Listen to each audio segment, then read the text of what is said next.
दोस्तों, सनातन हिंदू धर्म में तुलसी के पौधे का महत्व सबसे अधिक है। इसकी सबसे पहले पूजा भगवान विष्णु जी ने की थी। श्री हरि कहते हैं, जिस प्रकार देवी लक्ष्मी से वैकुंठ को ऐश्वर्य प्राप्त है, उसी प्रकार वैकुंठ में तुलसी के कारण ही पवित्रता प्राप्त है। पृथ्वीलोक पर जिस स्थान पर भी तुलसी का पौधा होगा, उस स्थान पर कभी बुराई का वास नहीं होगा। ऐसा स्थान सबसे अधिक पवित्र होगा। इसी कारण से हमें हमारे घर में तुलसी का पौधा अवश्य ही लगाना चाहिए। तुलसी के पास दीपक जलाने से क्या होता है, आइए जानते हैं इस प्राचीन महान कथा के माध्यम से, जो भगवान श्री कृष्ण ने देवी सत्यभामा को सुनाई है। दोस्तों, एक समय की बात है, देवी सत्यभामा भगवान श्री कृष्ण के पास आकर उनसे पूछने लगी, हे स्वामी, आपने मुझे तुलसी के पौधे को जल देने का महात्म्य सुना दिया है, लेकिन तुलसी के पास दीपक जलाने का क्या महात्म्य है? रोज शाम को तुलसी के पास दीपक क्यों जलाया जाता है? इससे मनुष्य को कौन सा फल प्राप्त होता है? तुलसी के पास दीपक जलाने की विधि क्या है तथा दीपक लगाते समय कौन से मंत्र का उच्चारण करना चाहिए? कृपया आप मुझे विस्तार से बताइए। भगवान श्री कृष्ण कहते हैं, हे देवी, आज तुमने समस्त संसार के कल्याण की भावना से बहुत ही उत्तम प्रश्न किया है। तुम्हारे इस प्रश्न का उत्तर देने से पूर्व मैं तुम्हें एक प्राचीन इतिहास सुनाता हूं, जिससे तुम्हें तुम्हारे सभी प्रश्नों के उत्तर मिल जाएंगे। शाम को तुलसी के पास दीपक जलाने से जो फल मिलता है, उसी का वर्णन मैं इस कथा में करूंगा। इसीलिए तुम इस कथा को ध्यानपूर्वक सुनना। इस कथा को ध्यान से पूरा सुनने मात्र से ही मनुष्य को 100 वर्षों तक तुलसी के पास दीपक जलाने का पुण्य प्राप्त होता है। देवी सत्यभामा कहती हैं, हे प्रभु, मैं इस कथा को सुनने के लिए उत्सुक हूं। कृपया आप इस कथा को मुझे सुनाइए। मैं इस कथा को ध्यानपूर्वक सुनूंगी। तब भगवान श्री कृष्ण देवी सत्यभामा को वह कथा सुनाने लगते हैं। हे देवी, पूर्व काल की बात है। दक्षिण दिशा में तुंगभद्रा नाम की एक बहुत बड़ी नदी है। उसी नदी के किनारे हरिहरपुर नाम का एक अत्यंत सुंदर नगर बसा हुआ है। उसी नगर में हरि दीक्षित नाम के एक ब्राह्मण निवास करते थे। वे अत्यंत गुणवान, चरित्रवान, धर्म कार्य करने वाले तथा वेदों के मार्ग पर चलने वाले थे। उन्होंने समस्त शास्त्रों का अध्ययन किया हुआ था। उसी ब्राह्मण की एक पत्नी थी, जिसे लोग दुराचारा कहकर पुकारते थे, क्योंकि उसके कर्म ही उसके नाम के अनुसार थे। वह सदैव ही अपने पति को अपमानित करती थी, अपने पति के लिए कुवाच्य कहती थी, पति को भयंकर दुख देती थी, पति के लिए कभी भोजन नहीं बनाती थी। उसने अपने पति के साथ कभी शयन नहीं किया, कभी उसके साथ प्रेम से व्यवहार नहीं किया। पति के मित्र और परिवार के लोग घर पर आते तो वह स्त्री उनको अपमानित करके भगा देती थी और स्वयं काम भाव से उन्मत्त होकर निरंतर अन्य व्यभिचारिणी स्त्रियों के साथ घूमती रहती थी। उसका मन पति को छोड़कर पराये पुरुषों में लगा रहता था। उसने कभी अपने पति से प्रेम पूर्वक बात नहीं की, किंतु पराये सुंदर पुरुषों के संग बैठकर बातें करती थी। पराये पुरुषों को मोहित करने के लिए सज धज कर गांव में घूमने जाया करती थी। कभी वह वन में किसी वृक्ष के नीचे खड़ी रहकर सुंदर पुरुषों की राह देखती और किसी दुष्ट पुरुष को मोहित करके उसके संग भोग विलास किया करती थी। एक दिन हरि दीक्षित ने अपनी पत्नी से कहा, हे भद्रे, तुम्हारा यह आचरण उचित नहीं है। इस प्रकार से पाप करने पर तुम्हारा अहित ही होगा। इसीलिए तुम अभी से ये सब बुरे काम करना छोड़ दो।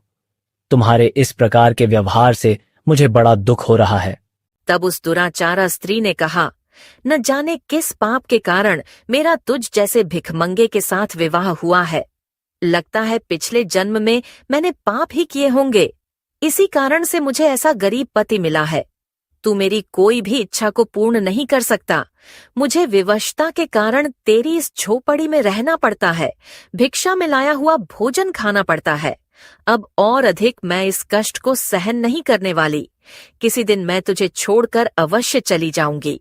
तेरे साथ रहूंगी तो इस जन्म में भी मेरे द्वारा पाप ही होंगे।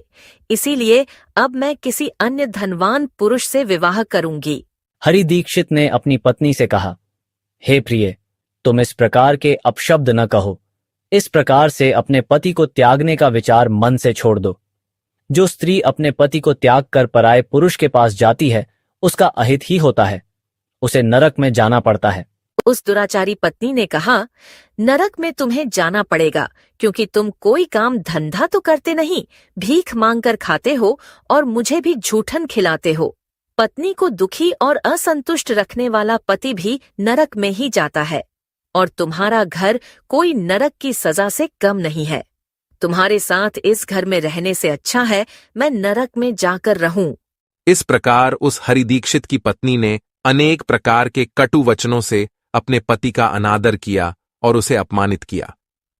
श्री कृष्ण कहते हैं, हे देवी, जो स्त्री अपने पति का अनादर करती है, जो अपने पति का अपमान करती है, उसके घर में दुर्भाग्य ही आता है। पति को छोड़कर पराये पुरुष के पास जाने वाली स्त्री को नरक में दंड अवश्य ही भोगना पड़ता है। अब आगे सुनो, उस दुराचार स्त्री के साथ क्या होता है। एक दिन वह दुराचारिणी स्त्री वन में जाकर एक वृक्ष के नीचे खड़ी हो गई। उसका चित्त काम से भरा हुआ था। वह किसी सुंदर कामी पुरुष की राह देख रही थी, किंतु बहुत समय बीतने के बाद भी उस स्थान पर कोई पुरुष नहीं आया। इसीलिए वह अत्यंत दुखी हो गई और प्रियतम की खोज में इधर उधर देखने लगी। उस दिन उसका सारा परिश्रम व्यर्थ हो गया। वह वहां खड़ी होकर वह नाना प्रकार की बातें कहकर विलाप करने लगी। हाय हाय, आज तो इस मार्ग से कोई भी सुंदर पुरुष नहीं आया। अब मैं कैसे अपनी काम शांति करूं? आज की रात कैसे बीतेगी? कौन मेरे इस सुंदर शरीर का उपभोग करेगा? मेरी जवानी और सुंदरता तो अकारण ही नष्ट हो रही है। कोई भी इस सुंदर शरीर को पाने की कामना नहीं करता। अब मैं कहाँ जाऊं? कौन मुझे अपनाएगा? कौन मेरे साथ भोग विलास करेगा? मेरा पति तो मूर्ख है, किंतु अब ऐसा लगता है कि संसार ही मूर्ख पुरुषों से भरा पड़ा है। कोई भी इतनी सुंदर स्त्री को पाने की कामना नहीं कर रहा है। मैं तो इतनी सुंदर हूं कि देवता भी मुझे पाने की इच्छा करेंगे, लेकिन यह संसार तो पापी और तुच्छ पुरुषों से भरा पड़ा है, जो मुझ अप्सरा जैसी सुंदर स्त्री को दुर्लक्ष्य कर रहा है। हे भगवान, कोई सुंदर, बलवान और पराक्रमी नर हो तो उसे मेरे पास भेजिए। चाहे वह मेरा भक्षण भी कर लेगा तो भी मैं प्रसन्नता से उसका आलिंगन कर लूंगी। भगवान श्री कृष्ण कहते हैं, हे देवी, इस प्रकार से वह स्त्री जोर जोर से विलाप करने लगी। उसी जंगल में एक भयानक बाघ निवास करता था। उस पापिनी स्त्री की आवाज सुनकर वह जाग गया और उछलकर उस स्त्री का भक्षण करने के लिए उसके पास आ गया। उस बाघ का नाम था ध्वंसक। ध्वंसक का रूप अत्यंत भयानक था। उसका शरीर काले और नारंगी धारियों से युक्त था, जो जंगल की छाया में घुल मिल जाता था। उसकी आंखें अंगारे की तरह लाल थीं, जो अंधेरे में भी चमकती थीं। उसके जबड़े से लंबे तीक्ष्ण दांत बाहर निकले हुए थे, जो किसी भी जीव को चीरने के लिए पर्याप्त थे। उसकी गहरी गर्जना पूरे वन में गूंजती थी, जिससे आसपास के जीव कांप उठते थे। ध्वंसक की लंबी मजबूत पूंछ उसकी ताकत का प्रतीक थी। वह अपनी मांसल बलिष्ठ टांगों से जंगल में तेजी से दौड़ सकता था। ध्वंसक का पूरा शरीर शक्तिशाली मांसपेशियों से भरा हुआ था, जिससे वह एक ही झपट्टे में अपने शिकार को धराशायी कर सकता था। उसकी नाक से बार बार गर्म सांसें निकलतीं, मानो वह हर पल अपने अगले शिकार की तलाश में हो। ध्वंसक का एकमात्र लक्ष्य उन पापी और दुराचारी लोगों का भक्षण करना था, जिन्हें उसकी नियति ने उसे सौंपा था। उस भयंकर बाघ को अपने सामने खड़ा हुआ देखकर उस स्त्री के पसीने छूटने लगे। वह भय से थरथर कांपने लगी। वह स्त्री कुछ करती, इतने में ही उस बाघ ने अपने पंजे से उसे घायल कर दिया और वह स्त्री जमीन पर गिर पड़ी। जमीन पर गिरते ही वह स्त्री चिल्लाते हुए बोली, अरे बाघ, तू किस लिए यहाँ पर आया है? मुझे क्यों मार रहा है? मैं यहाँ पर अपने प्रियतम को खोज रही थी। तू मुझे छोड़ दे। मेरा भक्षण करके तुझे क्या मिलेगा? उस स्त्री की यह बात सुनकर वह भयानक बाघ क्षण भर के लिए रुक गया और हंसते हुए बोला, हे दुष्टा, आज विधाता ने तुझे मेरा ग्रास नियुक्त किया है। तुझ जैसी पापिनी स्त्रियों का भक्षण करना ही मेरा काम है, तभी मुझे इस शरीर से मुक्ति मिलेगी। वह स्त्री कहने लगी, हे बाघ, तुम कौन हो? मुझे सच सच बताओ। तुम्हें किस कारण से बाघ होना पड़ा और तुम मुझ जैसी स्त्रियों का भक्षण क्यों करते हो? पहले मुझे सारी बात बताओ और फिर मेरा भक्षण करो। फिर ध्वंसक नाम का वह बाघ कहने लगा, हे पापिनी, मैं तुम्हें मेरे पूर्व जन्म का वृत्तांत सुनाता हूं कि किस कारण से मुझे बाघ होना पड़ा। पूर्व काल में दक्षिण देश में अमलापहा नाम की एक पवित्र नदी बहती थी। उसी नदी के तट पर मुनिपर्णा नाम की एक नगरी बसी हुई थी। यह नगरी अपने सुंदर मंदिरों, शांत वातावरण और धार्मिक अनुष्ठानों के लिए प्रसिद्ध थी। वहां एक ब्राह्मण का परिवार निवास करता था। मैं उस परिवार में जन्मा था। मेरा नाम वेदानंद था। मेरे पिता एक आदर्श ब्राह्मण थे जो यज्ञ, हवन और धार्मिक अनुष्ठानों का पालन करते थे। उस बाघ ने आगे कहा, हे स्त्री, मैंने अपनी किशोरावस्था में वेदों का अध्ययन किया और यज्ञ आदि धार्मिक कार्यों में पारंगत हो गया। लेकिन जैसे जैसे मैं बड़ा हुआ, मेरे मन में धन का लोभ बढ़ता गया। अनेक यज्ञों का आयोजन किया, लेकिन वे यज्ञ धार्मिक उद्देश्य से नहीं बल्कि धन संग्रह के लिए थे। मैं उन पापियों के लिए भी यज्ञ करता था जो धर्म से दूर थे और उनके घर का भोजन करता था। मैंने धन के लोभ में उनके अनैतिक कार्यों का समर्थन भी किया। धर्म के मार्ग से भटकते हुए मैंने उन वस्तुओं का दान भी स्वीकार किया जिन्हें ब्राह्मण को नहीं लेना चाहिए।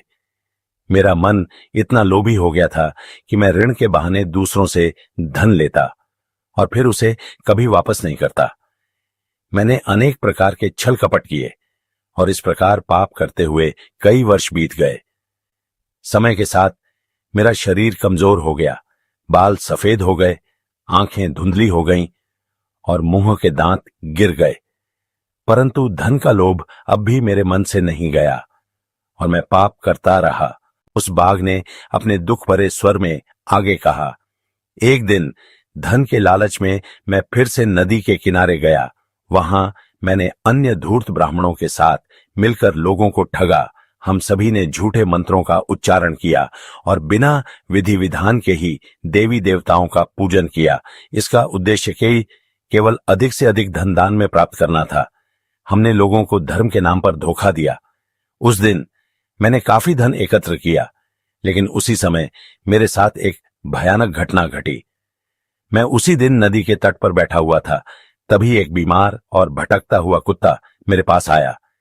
मैंने उसे दुत्कार कर भगा दिया, लेकिन वह क्रोध में आकर मेरे पैर में काट बैठा। मैं मूर्छित होकर वहीं गिर पड़ा। उसी क्षण मेरे प्राण निकल गए। मेरी मृत्यु के बाद यम के 2 दूत प्रकट हुए। वे काले और भयानक रूप वाले थे और उनके हाथों में जंजीरें थीं। उन्होंने मुझे पकड़ लिया और यमपुरी की ओर ले गए। यमपुरी में मुझे यमराज के सामने खड़ा किया गया। यमराज ने अपने दिव्य सिंहासन से चित्रगुप्त को आदेश दिया कि वे मेरे कर्मों का लेखा जोखा प्रस्तुत करें। चित्रगुप्त ने बड़े ही गंभीर स्वर में कहा, हे धर्मराज, यह ब्राह्मण जिसका नाम वेदानंद था ने अपने जीवन में घोर पाप किए हैं। इसने धर्म के नाम पर लोगों को ठगा, झूठे मंत्रों का उच्चारण कर यज्ञ किए और भगवान का अपमान किया। यह धन के लालच में धर्म से दूर हो गया। इसने कभी भी धर्म का पालन नहीं किया, इसीलिए यह पापी ब्राह्मण नरक जाने के योग्य है। फिर यमराज ने अपने दूतों को आदेश दिया, इस पापी को नरक की अग्नि में डाल दो। यह वहां जाकर अपने कर्मों का फल भोगे। इसके बाद मुझे नरक की भयंकर अग्नि में डाल दिया गया। वर्षों तक मैंने वहां की यंत्रणाएं सहन की। मेरी आत्मा को भयंकर पीड़ा सहनी पड़ी। अनेक वर्षों की सजा के बाद मेरे पापों के कारण मुझे बाघ का शरीर प्राप्त हुआ और मैं इस दुर्गम वन में निवास करने लगा। ध्वंसक ने अपनी कहानी को समाप्त करते हुए कहा, अपने पूर्व जन्म के पापों का प्रायश्चित करते हुए मैंने संकल्प लिया कि मैं कभी भी महात्मा, साधु पुरुष या सती स्त्रियों का भक्षण नहीं करूंगा। मैं केवल उन पापियों, दुराचारियों और कुलटा स्त्रियों का ही भक्षण करता हूं जिन्होंने अपने जीवन में अधर्म के मार्ग पर चलकर दूसरों को दुख दिया है। मुझे विश्वास है कि ऐसा करने से मुझे मेरे पापों से मुक्ति मिलेगी और मैं इस शरीर से जल्द ही मुक्त हो जाऊंगा। श्री कृष्ण कहते हैं, हे देवी, इस प्रकार से उस बाघ ने अपने पूर्व जन्म का वृत्तांत सुना दिया और उस स्त्री से कहने लगा, हे पापिनी, तेरे आचरण से तू उल्टा दिखाई पड़ती है। अपने पति को छोड़कर तू इस वन में अन्य पुरुषों के साथ भोग विलास करने के लिए आई है, इसीलिए आज तू मेरा ग्रास अवश्य बनेगी। इतना कहकर उस बाघ ने अपने तीक्ष्ण नखों से उस पापी स्त्री को मारकर उसे खा लिया और फिर वह बाघ उस स्थान से चला गया। उस स्त्री की मृत्यु के बाद उस स्थान पर यम के 2 दूत प्रकट हुए और उस पापिनी स्त्री को उठाकर संयमनीपुरी में ले गए। वहां पर उसे यमराज के सामने खड़ा किया गया। फिर चित्रगुप्त ने उस स्त्री का लेखा जोखा निकालते हुए यमराज से कहने लगे, हे धर्मराज, यह स्त्री तो अत्यंत पापिनी है। इसने घोर पाप किए हैं। इसने व्यभिचार किया है। इसने अपने पति की कभी सेवा नहीं की। अपने पति को भूलकर पराये पुरुषों के संग भोग विलास किया करती थी। उसके पापों को सुनकर यमराज अत्यंत क्रोधित हो गए और उन्होंने उस स्त्री को अग्नि से भरे हुए कुंडों में डालने का आदेश दिया। यमराज के आदेश को सुनकर वह स्त्री अत्यंत भयभीत हो गई और फिर वह दुराचारा स्त्री यमराज से कहने लगी, हे धर्मराज, कृपया मुझे मेरे पापों के लिए क्षमा करें। मैंने यह अनजाने में पाप किए हैं। कृपया मुझे प्रायश्चित का अवसर प्रदान करें। यमराज कहते हैं, हे स्त्री, तुमने जो पाप किए हैं वे निंदनीय हैं। तुम्हारे पापों के लिए कोई प्रायश्चित नहीं है। जो स्त्री अपने पति का त्याग करती है, अपने पति को छोड़कर पराये पुरुष के संग विहार करती है, उसे निश्चित ही नरक में जाना पड़ता है। इसीलिए अब तुम्हें नरक की यातनाएं भोगनी ही पड़ेगी। फिर यमराज ने अपने दूतों से कहा, हे दूतों, इस पापी स्त्री को ले जाओ और इसे भयंकर नरकों में डाल दो। यह उसी के योग्य है। फिर यम के दूत उस स्त्री को नरक में ले जाते हैं। फिर अनेक वर्षों तक उसे जलते हुए तेल के कुंड में पकाया गया।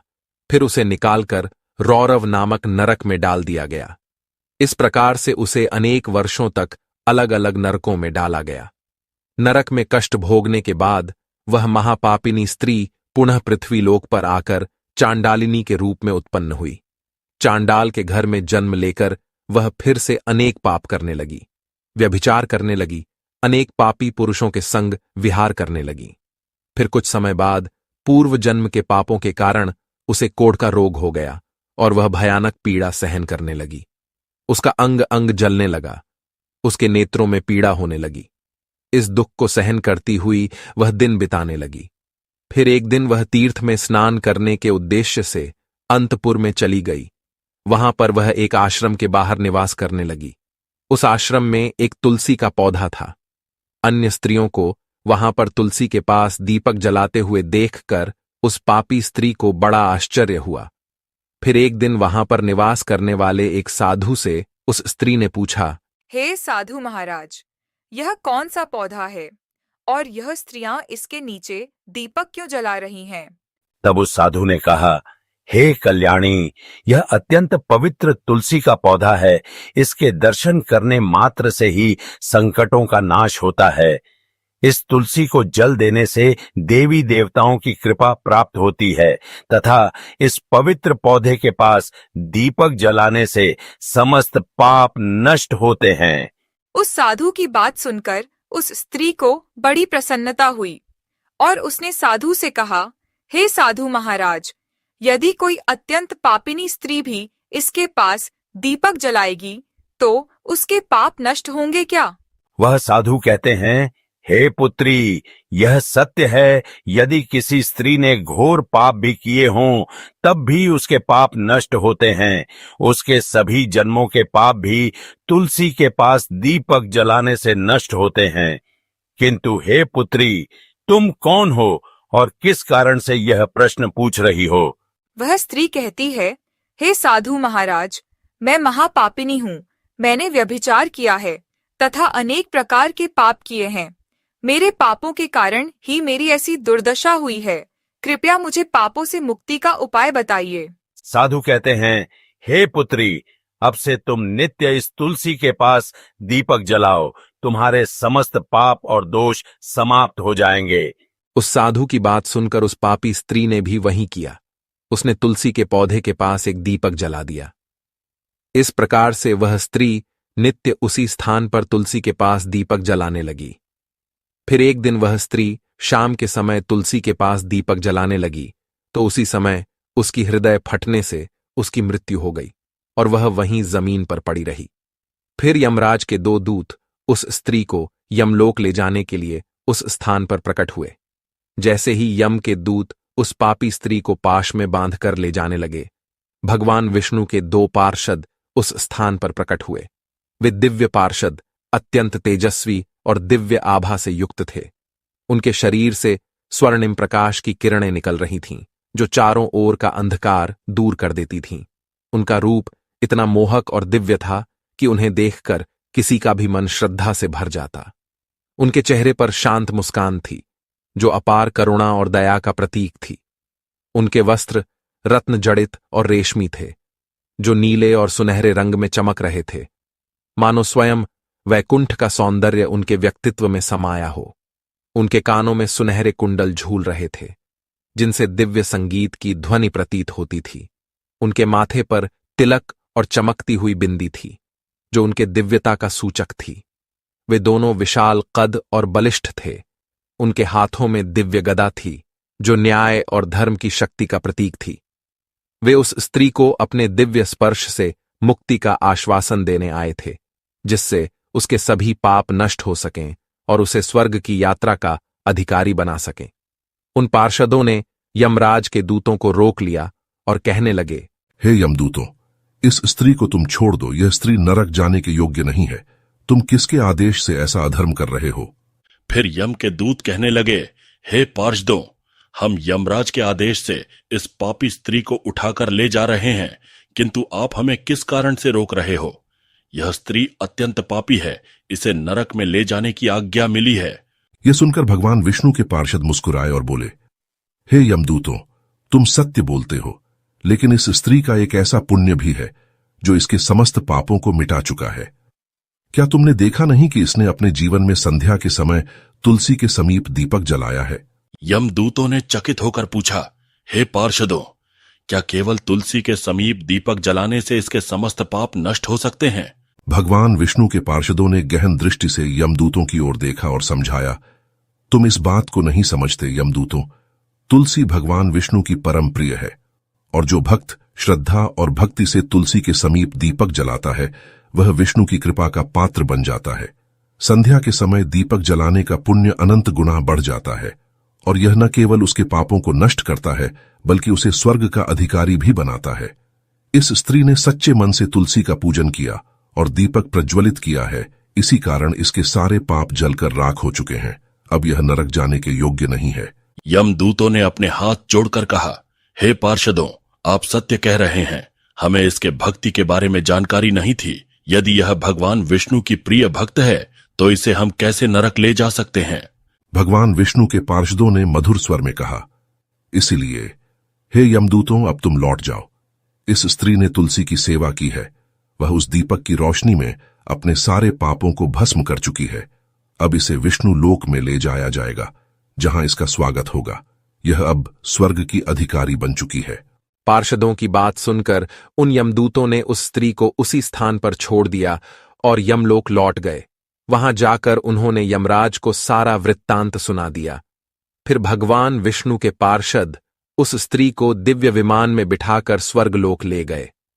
भगवान श्री कृष्ण कहते हैं, हे देवी सत्यभामा, इस प्रकार से तुलसी के पास केवल दीपक जलाने मात्र से ही मनुष्य के सभी पाप नष्ट हो जाते हैं। जो स्त्री नित्य शाम को तुलसी के पास दीपक जलाती है, वह सौभाग्यशाली बनती है। उसके पूर्व जन्मों के सभी पाप नष्ट हो जाते हैं। उसे सुख समृद्धि की प्राप्ति होती है। रोज तुलसी के पास दीपक जलाते समय इस मंत्र का उच्चारण करना चाहिए, ओम तुलसी देव्यै च विद्महे विष्णु प्रियायै च धीमहि तन्नो वृंदा प्रचोदयात। श्री कृष्ण कहते हैं, हजारों अमृत के घड़ों से नहलाने पर भी श्री हरि को उतनी तृप्ति नहीं होती जितनी वे मनुष्यों के द्वारा तुलसी का एक पत्ता चढ़ाने से प्राप्त करते हैं। 10,000 गोदान से जो फल प्राप्त होता है, वही फल तुलसी पत्र के दान से पा लिया जाता है। जो मृत्यु के समय अपने मुख में तुलसी पत्र का जल पा जाता है, वह संपूर्ण पापों से मुक्त होकर श्री कृष्ण के धाम जाता है। जब भक्त तुलसी के पास दीपक जलाता है, तो उस प्रकाश में निहित ऊर्जा नकारात्मक शक्तियों को नष्ट करती है और सकारात्मकता का संचार करती है। यह आध्यात्मिक वातावरण को शुद्ध करता है और घर में देवताओं की कृपा को आकर्षित करता है। दीपक का प्रकाश अज्ञान के अंधकार को दूर करता है और ज्ञान की ज्योति को प्रज्वलित करता है। तुलसी के पास दीपक जलाने से मनुष्य के भीतर शुद्धता और पवित्रता का भाव उत्पन्न होता है, जिससे उसकी भक्ति और ध्यान की शक्ति बढ़ती है। यह मान्यता है कि जब व्यक्ति तुलसी के पास दीपक जलाकर उसकी आरती करता है तो भगवान विष्णु का ध्यान अधिक सरलता से प्राप्त होता है। यह साधक के मन को स्थिर और शांति की ओर ले जाता है, जिससे ध्यान में एकाग्रता बढ़ती है। तुलसी के पास दीपक जलाने का अनुष्ठान सूर्यास्त के समय करना अत्यंत शुभ माना जाता है।